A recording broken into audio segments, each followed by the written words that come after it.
Friend, अब हम पढ़ेंगे हिंदी का पार्ट 3 शिवाजी का सच्चा स्वरूप। पार्ट 1 जो इसका था उसमें हमने पढ़ा था, मतलब भाग 1 के अंदर हमने पढ़ा था शिवाजी के बारे में थोड़ा। ठीक है, अब हम पार्ट 2 का पढ़ते हैं। तो आपने देखा पार्ट 1 के अंदर वो क्या बोलते हैं, क्या लेकर आए थे यहाँ पर, एक पालकी। पालकी में कौन था? अहमद की पुत्रवधू थी। ये बहुत क्या थी, बहुत अच्छी थी। शिवाजी भराए हुए स्वर में, भराए हुए मतलब गुस्से स्वर में, पालकी को तत्काल भीतर ले जाओ। तत्काल मतलब जल्दी, पालकी को जल्दी भीतर ले जाओ। भीतर मतलब अंदर ले जाओ। आबाजी सोनदेव जल्दी से दालान के बाहर जाते, जहाँ ये बैठे थे वहां से बाहर जाते। कौन? सोनदेव। शिवाजी एक टक पालकी की ओर देखते हैं। एक टक, देखो ये शिवाजी ये क्या कर रहे हैं, देखो सोनदेव है, ये क्या कर रहे हैं, एक टक पालकी की साइड देख रहे हैं। और मोरपंथ शिवाजी की तरफ। मोरपंथ कौन थे? उनके पेशवा। कुछ ही क्षणों में पालकी दालान में आती है। ज्यों ही पालकी दालान में रखी जाती है, त्यों ही शिवाजी जल्दी से पालकी के निकट पहुंचते हैं। मोरपंथ शिवाजी के पीछे पीछे जाते हैं। शिवाजी आंबाजी सोनदेव से, खोल दो पालकी आंबाजी, पालकी को खोल दो। आंबाजी पालकी के दरवाजे खोलते हैं।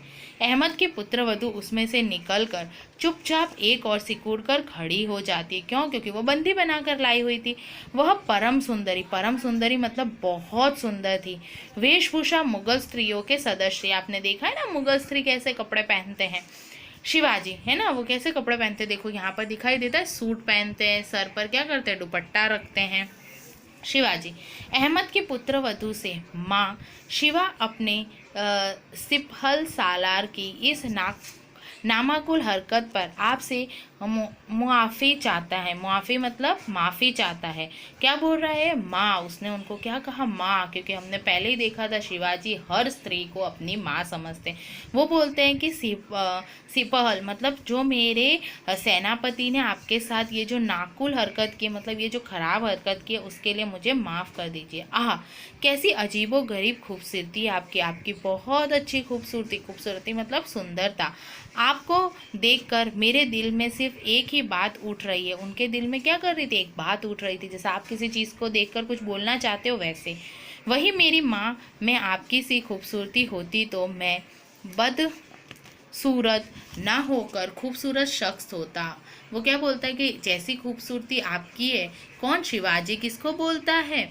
ये जो उठाकर लेके आए पुत्रवधू अहमद की, उसको बोलता है कि यदि माँ, मेरे माँ की खूबसूरती आपके जैसी होती तो अभी क्या होता, मैं भी खूबसूरत शख्स होता। माँ अपनी खूबसूरती को मैं सिर्फ एक काम में ला सकता हूँ। वो बोल रहा है मैं अपनी खूबसूरती को एक काम में ला सकता हूँ। उसका हिंदू विधि से पूजन करूँ, उसकी इस्लामी तरीके से इबादत करूँ। अब जो आपकी खूबसूरती है उसकी मैं क्या करूँ? पूजा करूँ।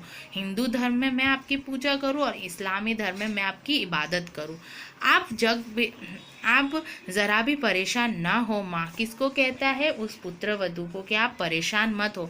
आपको आराम, इज्जत, हिफाजत और खबरदारी के साथ आपके शौहर के पास पहुंचा दिया जाएगा। आप डरो मत, मैं आपको बिल्कुल आराम से, इज्जत के साथ और हिफाजत मतलब रक्षा करके आपको, आपके जो शौहर है, शौहर पता है मुगल मुसलमानों में पति को शौहर कहा जाता है, तो शौहर के पास पहुंचा दिया जाएगा बिना देरी के, फौरन, अभी का अभी फौरन। आबाजी की ओर घूमकर उन्होंने क्या किया? शिवाजी ने आबाजी को कहा, आबाजी तुम्हें ऐसा काम किया है जो कदाचित क्षमा नहीं किया जा सकता। तुमने बहुत खराब काम किया। मैंने तुमको खाली प्रांत जीतने को कहा था और तुमने क्या किया? वहाँ की पुत्रवधू उठा कर लिया। शिवा को जानते भी तुम्हारा साहस ऐसा घृणित कार्य करने के लिए कैसे हुआ? तुमको पता है कि शिवाजी कैसे स्त्रियों का हमेशा क्या करते, सम्मान करते हो, फिर भी तूने ऐसे घृणित कार्य किया, मतलब घृणा वाला, तुमसे नफरत वाला कार्य किया। घृणित मतलब नफरत।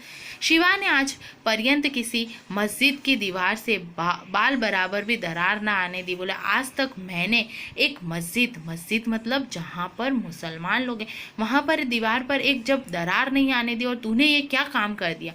शिवा को यदि कहीं कुरान की पुस्तक मिली तो उसने उसे सिर पर चढ़ाया। उसे एक पन्ने को भी किसी प्रकार की क्षति पहुंचाए बिना मौलवी साहब की सेवा में भेज दिया। बोले मैंने मस्जिद के अंदर दीवार पर खरोच ना आने दी। यदि मुझे कोई कुरान की पुस्तक मिली है तो मैंने क्या किया? उसको सिर पर रखा है और उसको क्या किया? एक भी पन्ने को नुकसान पहुंचाए बिना मौलवी साहब, जैसे हमारे पुजारी होते वैसे मुसलमानों के मौलवी होते, बोले वहां तक भेजा है।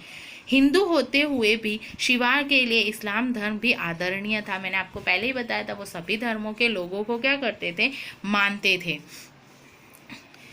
इस्लाम के पवित्र स्थान, उनके पवित्र ग्रंथ, सम्मान की वस्तुएं भाई, उनका ग्रंथ है, उनका पवित्र जो स्थान है, जैसा हमारा मंदिर है वैसे भी। शिवा हिंदू और मुसलमान प्रजा में कोई भेद नहीं समझता था। वो कभी नहीं सोचता था कि ये हिंदू है, ये मुसलमान है।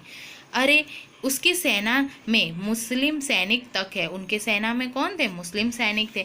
वह देश में हिंदू राज्य ही नहीं, सच्चे स्वराज्य की स्थापना चाहते थे। वो ये चाहते थे कि जो भारत है हमारा, हिंदू मतलब जो भारत देश है, उसमें खाली हिंदू लोग ना होकर क्या हो, सर्वधर्म के लोग रहते हो, मतलब सबका राज्य हो।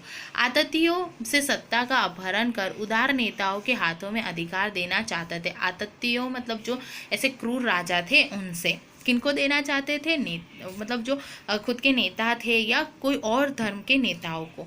फिर पर स्त्री को हर एक के लिए माता के समान है। और फिर क्या है, स्त्री तो एक माता के समान है, तो इन्हें घोर पाप किया है। जो अधिकार प्राप्त जन है, जो सरदार है या राजा, उन्हें तो इस संबंध में विवेक, सबसे अधिक विवेक रखना आवश्यक है। बोले तूने ये क्या काम किया, तुझे तो पता होना चाहिए, क्या होना चाहिए कि ये हमारी माताएं हैं स्त्रियां, तो सबसे ज़्यादा विवेक रखना चाहिए। कुछ रुक कर आबाजी बोलते हैं, क्या तुम मेरी परीक्षा लेना चाहते थे, क्या तुम मेरी परीक्षा लेना चाहते थे, इसलिए ही तुमने यह कृत्य नहीं किया, इसलिए तुमने ये कृत्य नहीं किया। शिवा ये लड़ाई झगड़े, ये लूटपाट क्या व्यक्तिगत सुखों के लिए कर रहा है? क्या तुमने ये लूटपाट वगैरह खुद के व्यक्तिगत सुखों के लिए, मतलब खुद के लिए किया है? क्या स्वयं चैन उठाना इसका उद्देश्य था? नहीं। तब तो ये रक्तपात, ये लूटमार घृणित, अत्यंत घृणित कृत्य है। शिवा में यदि शील नहीं हो सकता, फिर तो हम में और इंद्रिय लोपलुप लुटेरों तथा डाकुओं में भी कोई अंतर नहीं रह जाता। फिर आबाजी बोलते हैं कि आप ये लूटपाट वगैरह क्यों करवाते हो ये लूटपाट? अपने व्यक्तिगत सुखों के लिए, क्या आपका चैन उठाने के लिए? अब आप बोल रहे हो कि रक्तपात नहीं होना चाहिए, ये घृणा एक दूसरे के प्रति नहीं होनी चाहिए, तो हम भी क्या है, लूट रहे हैं, तो हम भी डाकुओं के समान हो गए। अरे तब तो हमारे जीवन से, हमारी विजय से हमारी पराजय कहीं अधिक श्रेयस्कर है। तो ये जो हमारी विजय हुई, कौन बोलता है? आम्बाजी बोलते हैं, ये जो हमारी विजय है वो पराजय के बराबर है, मतलब हार के बराबर है। मोरपंथ से आह पेशवा, यह मेरे एक सेनापति ने क्या कर डाला? बोले ओह, फिर मोरपंथ बोलते हैं जो पेशवा थे कि अरे ये मेरे सेनापति ने क्या कर दिया, क्या बोल दिया? लज्जा से मेरा सर आज पृथ्वी में नहीं पाताल में घुसा जा रहा। और लज्जा मतलब मुझे क्या आ रही है, शर्म आ रही है। और उस शर्म के कारण जो मेरा सिर है वो क्या कर रहा है, उठकर नहीं जमीन की तरफ जा रहा है। इस पाप का ना जाने मुझे कैसा कैसा प्रायश्चित करना पड़ेगा। कुछ रुककर बोलते हैं जो पेशवा थे, वो बोलते कि मेरे सेनापति ने आज शिवाजी को क्या बोल दिया, अब इसका पता नहीं, ना जाने मुझे कैसे प्रायश्चित करना पड़ेगा। इस समय तो केवल एक घोषणा करता हो, भविष्य में अगर कोई ऐसा कार्य करेगा तो उसका सिर उसी समय धड़ से जुदा कर दिया जाएगा।